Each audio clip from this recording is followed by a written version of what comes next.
Good morning class. आज हम बात करने वाले हैं मॉड्यूल 1 के बारे में, जो कि है ट्रिपल ईएस के यूनिट 1।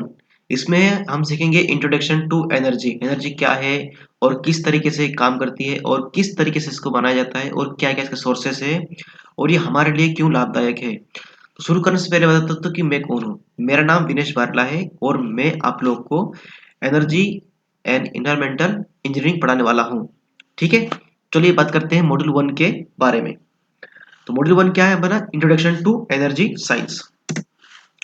देखते हैं कि इसका इंट्रोडक्शन क्या है।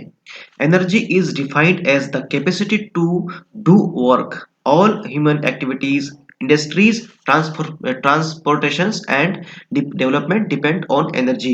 यानी कि जो भी एनर्जी है, जो भी हम काम करते हैं, जो भी हम एक्टिविटी करते हैं, जो भी हम इंडस्ट्री में काम करते हैं, ट्रांसपोर्टेशन में और डेवलपमेंट में, तो उसके लिए हमें एनर्जी की जरूरत पड़ेगी। तो कोई भी काम करने के लिए हमें जिस चीज की जरूरत पड़ेगी वो क्या है? एनर्जी है। देखते हैं कि इसके सिस्टम और रिसोर्सेस क्या क्या है।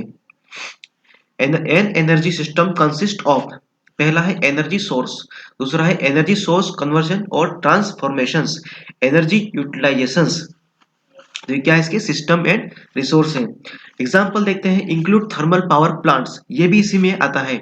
सोलर पावर सिस्टम, ये भी उसी में आता है। एंड विंड एनर्जी, ये सारी चीजें क्या है? इसके सिस्टम्स एंड रिसोर्सेस है। Energy sustainability and environment.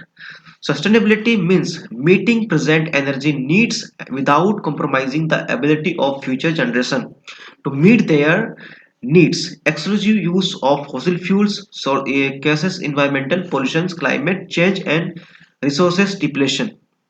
यानी कि जो भी हम आज एनर्जी यूज कर रहे हैं उसका यूज हमें करना है, लेकिन उसको फ्यूचर को ध्यान में रखकर करना है, ताकि जो फ्यूचर में आने वाली जनरेशन है उसके लिए कोई कमी इसकी महसूस ना हो। और इसमें आता है फ्यूचर फ्यूल्स। आज तो ये ठीक ठाक काम चल रहा है और इन्वायरमेंटल में बहुत सारे पोल्यूशन फैला रहा है, जैसे क्लाइमेट चेंज, ग्लोबल वार्मिंग। तो ये सारी चीजें को हटाने के लिए भी हमें रिन्यूएबल एनर्जी का यूज करना जरूरी है। अब देखते हैं कि एनर्जी के सोर्सेस कौन कौन से हैं। इसके सोर्सेस हैं भाई, coal, petroleum, natural gas, oil bearing shale and sands, coal gasification, ये सारी चीजें क्या है? ये इसके एनर्जी के सोर्सेस हैं। अब देखते हैं नॉन कन्वेंशनल सोर्सेस, यानी कि रिन्यूएबल सोर्सेस के बारे में, जिसमें है solar energy, wind energy, biomass energy, nuclear energy, wave and tidal energy, hydrogen energy. ये सारी चीजें इसमें आती है अपने रिन्यूएबल सोर्सेस में। Fossil fuels, past, present and future. अब देखते हैं कि जो फॉसिल फ्यूल्स है उसकी पास्ट में, प्रेजेंट में और फ्यूचर में क्या इसकी उपयोगिता होने वाली है और किसकी अवेलेबिलिटी कैसे कैसे रहेगी। बात करते हैं पास्ट की। तो पास्ट में जो अवेलेबिलिटी इसकी है फॉसिल फ्यूल्स की, वो ज्यादा है, मतलब अवेलेबल है, इजीली अवेलेबल था और इसका हमने बहुत वाइडली यूज किया। ठीक है, प्रेजेंट में इसकी अवेलेबिलिटी थोड़ी सी मतलब घट रही है, मतलब काम चलाऊ है, लेकिन हाई पॉपुलेशन के कारण जिसकी इसकी जो एनर्जी है यूज वो ज्यादा हो रही है और हाई पॉल्यूशन भी इसका फैला रही है। फ्यूचर में लिमिटेड अवेलेबिलिटी, यानी कि जिसकी अवेलेबिलिटी है उसकी मिलने की संभावना है बहुत कम हो जाएगी और इसकी जो नीड्स है हमें और इसकी जो नीड्स ज्यादा बढ़ जाएगी, तो हमें किसी और अल्टरनेटिव पे शिफ्ट होना पड़ेगा, जो कि क्या है? रिन्यूएबल एनर्जी है। Remedies and alternative, increase use of renewable energy sources, यानी कि हमें जो रिन्यूएबल एनर्जी सोर्सेस है उसको हमें इंक्रीज करना होगा।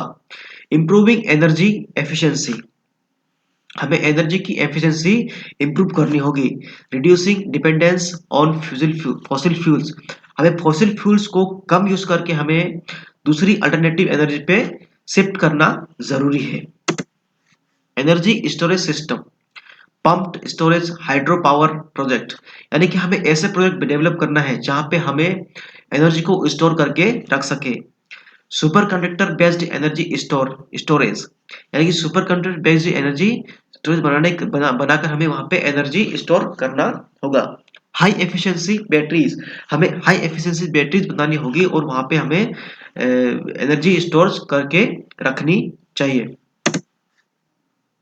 I hope you all understand about it. Thank you.